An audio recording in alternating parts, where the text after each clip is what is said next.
Ahora vamos a ver la política de cobros que se tiene que implementar en la empresa, que por supuesto es parte de las funciones del gerente de finanzas. Como es fácilmente comprensible, las condiciones en que se realizan las ventas de los productos inciden de manera directa en la forma de cobrar las deudas que se puedan originar. Una cosa es vender en cuenta corriente, otra cosa es vender contra cheque, otra cosa es a vender a 15 días y otra cosa es a vender a 120 días.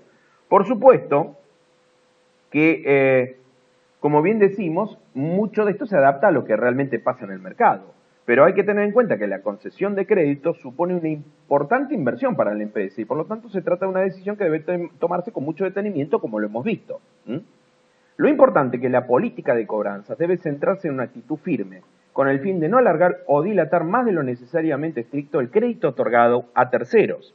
Los resultados de una buena gestión de cobranza produce la continua rotación de las cuentas a cobrar con la mejora reflejada en el cash flow de la empresa, o sea, tenemos plata para pagar los gastos y a los proveedores. Las deudas se mantienen en unas bases más soportables, lo que facilita el incremento de oportunidad de venta, o sea, mientras paguen nunca le van a parar el crédito. Si tiene problemas de pago, seguramente en algún momento pueden llegar a parar la entrega de mercadería, entrar en discusión con el cliente, dificultando la relación con el mismo.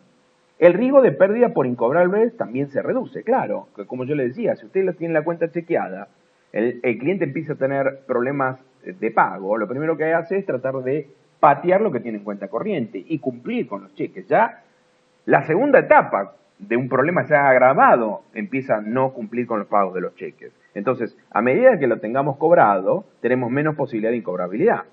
Y también una buena gestión eficaz evita roces innecesarios con el cliente, que es un tema que tenemos que preservarlo. Por lo tanto, como bien decíamos nosotros, el mismo volumen de ventas se puede ver afectado con una recolección de fondo atrasada, porque va a hacer que en algunos casos impidamos seguir vendiendo, lo que hay que evitarlo. Cuando se permite que el cliente dilate sus pagos en forma constante, también resulta difícil lograr que se ajuste nuevamente a las condiciones pactadas. Por eso yo siempre digo, establecer un buen sistema de créditos, establecer una forma de pago y hacer que los clientes la cumplan hasta que se le genere el hábito. Porque apenas nos descuidamos, el cliente empieza a demorar los pagos, a pagar de otra forma y después volverlo a enmendar cuesta mucho. O si arrancamos con una condición de cuenta corriente, después es muy difícil pasarlo contra cheque. Por eso tenemos que tener una conducta en la política de cómo cobrar lo que nosotros vendemos y tendría que ser prioridad en la formación del vendedor, que además de vender, tiene que establecer claramente la forma de cobrar. Otro tema que está relacionado con el atraso de pagos es la alta tasa de interés bancario que hay. ¿Estamos de acuerdo? Entonces, imagínense que ya está vendiendo a plazo y sumado que se atrasa 2 o 3 meses para pagar y que no le podemos cobrar intereses porque si no se enoja o puede llegar a tener algún tipo de inconveniente, si la rentabilidad es muy baja, teniendo en cuenta el interés que nosotros podríamos captar por esos 3 meses de cobranza, hasta podríamos decir que le vendimos al costo. O sea, genera una pérdida o una venta al costo, pero yo creo que hay algo peor, evita la rotación. Acuérdense que el negocio de la empresa es rotar. Apenas cobro, vuelvo a generar otra venta. Si tardo en cobrar, vuelvo y me retrasa mi nueva generación de venta, porque llega un momento, como todo, que la empresa tiene un tope de financiación. Entonces, cuando más cobro, más posibilidad de crecer en las ventas y más posibilidad de hacer operaciones y ser rentables. Cuando más se me retrasa, me produce una posible pérdida o una posible pérdida de rentabilidad y aparte la posibilidad de generar nuevos negocios. Por eso es tan importante también el tema de mantener la cobranza. Después hay otro tema relacionado con la cobranza que es la incobrabilidad. Hasta hace pocos años la capacidad del gerente de crédito se medía por la cantidad de incobrables que había tenido, cuando en realidad a lo mejor un escaso monto de pérdidas estaba relacionado con una pésima conducta en la concesión de créditos, imposibilitando de esa manera la concreción de negocios lucrativos para la empresa, por lo que en la actualidad lo que interesa no es esto. Lo que interesa es saber si los negocios que se posibilitan con una política crediticia acertada rinden más utilidades que los quebrantos que se pueden llegar a producir por ese concepto. Explicando esto rápidamente, antes se evaluaba al gerente de créditos y cobranzas o al gerente de cobranzas por la cantidad de incobrabilidad. Si tenía poca incobrabilidad, era excelente. Pero muchos gerentes evitaban dar crédito por las dudas. O sea, ante la mínima duda decían que no. Y así se cubrían y no había incobrabilidad. Pero ¿cuántas operaciones de venta han perdido? Entonces, lo que uno dice es, puede haber un porcentaje de incobrabilidad, pero también depende del monto de venta. Si tenemos un altísimo monto de venta y tenemos un 1% de las operaciones de incobrables contra un reducidísimo monto de venta con nada de porcentaje de incobrable, ¿quién gana más? El que hace muchísima más cantidad de ventas con un pequeño porcentaje de incobrabilidad. Entonces ahora se mide por eso, por la cantidad de operaciones que se realizan sin riesgo, no solamente el incobrable, ¿no es cierto? Y esto es un nuevo enfoque para decir, señores, ojo, las personas que están en créditos y cobranzas tienen que estar preparadas, tienen que hacer bien su función.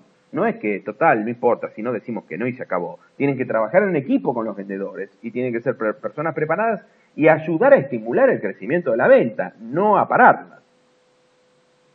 Por eso nosotros decíamos en el video anterior que un buen sistema crediticio tiene que alertar rápidamente que hay un problema financiero o un problema de morosidad en el cliente. ¿Por qué? Porque a medida que más pasa el tiempo y menos rápidamente lo gestiono, tengo menos posibilidad de cobranza.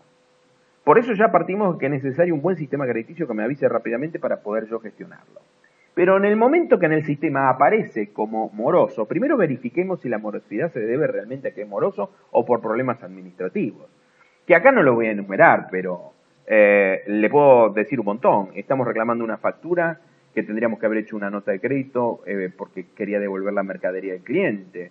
Estamos reclamando una factura que por equivocación, en vez de poner 90 días, le pusimos un día y sin verificar llamamos y estamos reclamando deuda que no existe. Por eso es muy importante que el que cobra verifique primero que la data esté bien, verifique el entorno, qué pasó, quién lo atendió, si tuvo algún problema, como para después recién generar la acción de cobranza, ¿sí? Entonces sí, se acabó, ¿no? El saldo de deudor existe y empezó a tener morosidad. Lo primero que tenemos que definir, ¿qué es un moroso? Fíjense qué interesante esta definición. Dice, los deudores morosos tienen en la empresa de sus acreedores un número no determinado de defensores que esperan que la situación les cambie para que todo siga como antes. ¿Quiénes son? Los vendedores. Como no trabajan en equipo con la gente de créditos y cobranza, cuando ven que el cliente tiene algún problema, no dicen nada.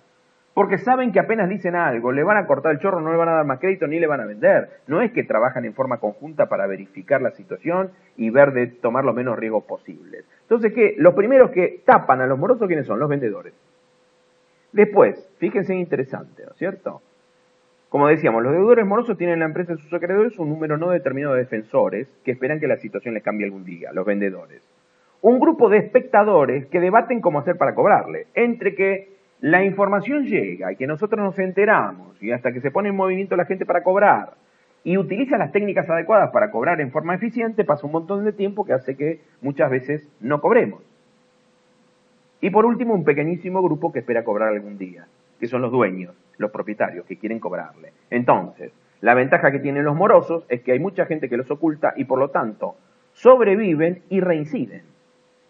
Significa que los altos porcentajes de morosidad dependen de los vendedores que lo ocultan, dependen de los sistemas ineficientes que implementan las empresas, no implementan buenos sistemas crediticios para verificar la situación real de hoy del cliente, no hacen un seguimiento de esa situación.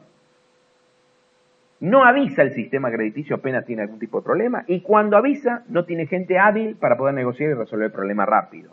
Por lo tanto, dentro de nuestra empresa y nuestra estructura empresarial, hace que estos morosos sobrevivan y encima reincidan. ¿Estamos de acuerdo? Y eso es lo que tenemos que evitar.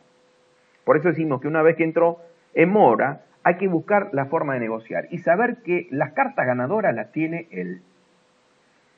El señor está en una situación financiera pésima, tiene 1.000 pesos en el bolsillo y debe 5.000. Esa es la situación cuando uno entra en mora. Debe más de lo que tiene, por eso no puede pagar. Entonces, en el momento que pase esto hay que negociar de una forma totalmente diferente. Utilizar frases como, no se preocupe, nosotros le vamos a seguir vendiendo mercadería, venga juntos, vamos a buscar una alternativa, le vamos a dar una financiación para poder adecuarnos a su situación, vamos a negociar una forma de pago que a usted le resulte cómoda, venga que lo vamos a ayudar. O sea, hay que tratar de convencerlo que nosotros somos la mejor opción para que deposite el poco monto de plata que tiene. Difícil, ¿no? Dice, ¿cómo?